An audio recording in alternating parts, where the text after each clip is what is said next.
आप कई सारे रिटेल ट्रेडर्स के चार्ट पर देखोगे, नीचे आरएसआई लगा दिया, उसके ऊपर एमएसीडी भी प्लॉट किया, प्राइस चार्ट के ऊपर बॉलिंजर बैंड्स लगा दिए और साथ में 2-3 मूविंग एवरेजेस, सुपर ट्रेंड, और इन सब के बीच कैंडलस्टिक्स का प्राइस एक्शन पढ़ना कहीं दूर रह जाता है।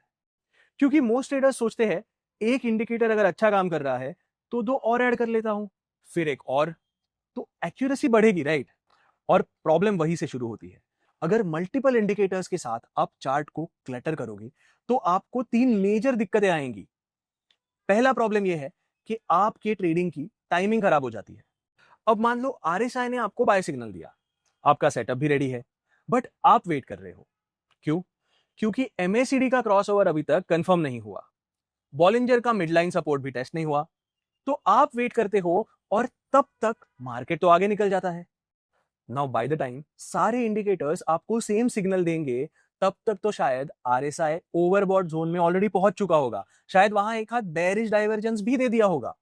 अब इस पॉइंट तक प्राइस ने ऑलरेडी इतना रन अप दिया होगा कि आप एंट्री करने में बहुत लेट हो गए हो। So now instead of building conviction, in indicators की वजह से आपका कन्विक्शन वीक पड़ जाता है। अब ये एनालिसिस थोड़ी ना है, this is what you called analysis paralysis. और एक बात याद रखना, हर इंडिकेटर एक फिल्टर है ऑफ द सेम प्राइस, और हर इंडिकेटर में जो टाइम लैग होता है वो अलग अलग होगा। Expecting all indicators to align at the same time is like expecting कि शहर के सारे ट्रैफिक सिग्नल एक साथ ग्रीन हो जाए। Doesn't happen, right? अब दूसरी दिक्कत यह है कि जब आप मल्टीपल इंडिकेटर्स यूज करते हो तो कई बार चार्ट पर सेम टाइप के दो इंडिकेटर्स लग जाते हैं। देखो, इंडिकेटर्स मेनली 4 टाइप्स के होते हैं: ट्रेंड, मोमेंटम, वॉलेटिलिटी और वॉल्यूम।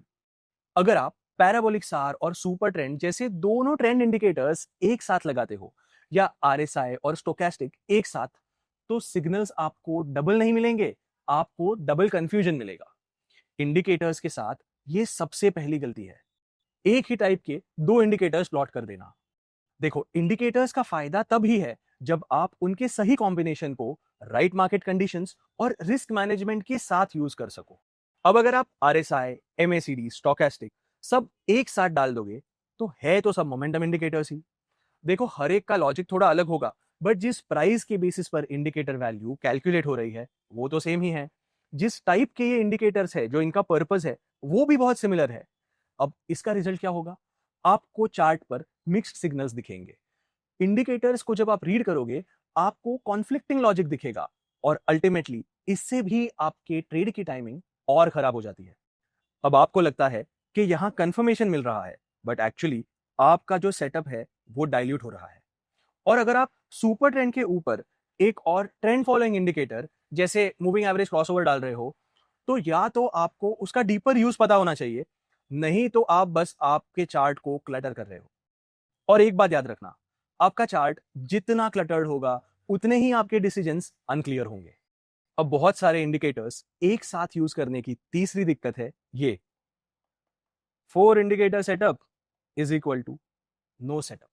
मल्टीपल इंडिकेटर्स लगाने का सबसे बड़ा प्रॉब्लम यह होता है कि आपको लगता है आपका सेटअप 4 इंडिकेटर्स का है, लेकिन रियलिटी यह है कि आपका कोई सेटअप ही नहीं है। Because you have 4 different indicators, आप कभी आरएसआई पे एंटर करते हो, कभी सुपर ट्रेंड पे, कभी बॉलिंजर बैंड पे रिवर्सल पकड़ते हो।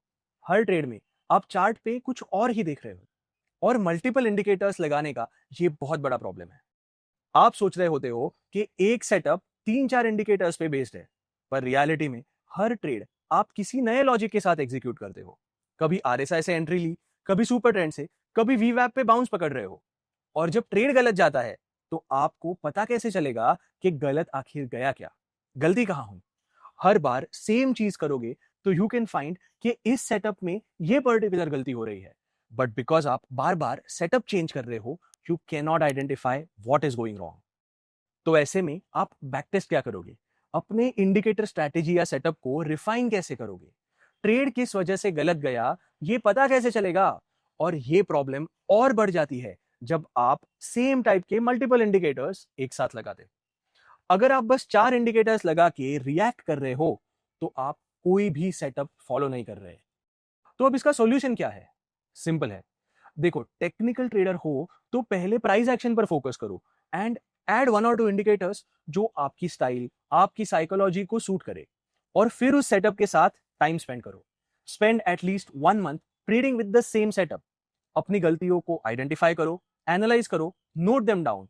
इससे आपको बहुत सारे लर्निंग्स मिलेंगे। मैं बस एक चीज कहना चाहूंगा, अगर आप ट्रेंड ट्रेडर हो तो मूविंग एवरेजेस या सुपर ट्रेंड जैसे इंडिकेटर्स यूज कर सकते हो, क्योंकि ये आपको डायरेक्शन और मोमेंटम दोनों अच्छे से दिखाते हैं। अगर आप एक रेंज में ट्रेड करते हो तो आरएसआई, बॉलिंजर बैंड्स और स्टोकेस्टिक ज्यादा रेलेवेंट है, क्योंकि ये ओवरबॉट, ओवरसोल्ड जोन्स दिखाते हैं जो साइडवेज मार्केट्स और नो ट्रेड जोन्स आइडेंटिफाई करने में आपके बहुत काम आते हैं। प्लस आरएसआई डाइवर्जेंसेस को आप प्राइस एक्शन और मूविंग एवरेजेस के साथ कंबाइन करके बेटर एंट्रीज और एग्जिट्स भी आइडेंटिफाई कर सकते हो।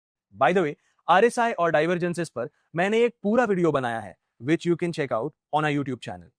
अगर आप बिगिनर भी हो तो आपको इस वीडियो से आरएसआई इंडिकेटर पूरी तरह से समझ में आ जाएगा, और मेरा 4 स्टेप फ्रेमवर्क भी मैंने इस वीडियो में बताया है, जिसके बेसिस पर आप किसी भी चार्ट पर डाइवर्जेंसेस प्रॉपरली आइडेंटिफाई कर पाओगे।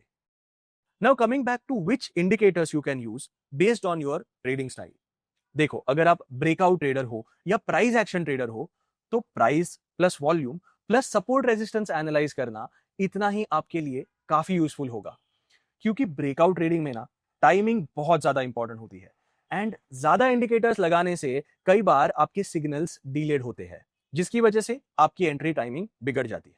आई वॉन्ट यू टू रिमेंबर कि ट्रेडिंग में एज ज्यादा इंडिकेटर्स यूज करने से नहीं आता। एज आता है कम टूल्स को डीपली समझने से और उन्हें कंसिस्टेंटली यूज करने से। तो चार्ट को डी क्लटर करो, जितना कम क्लटर उतना ज्यादा आपका कन्विक्शन।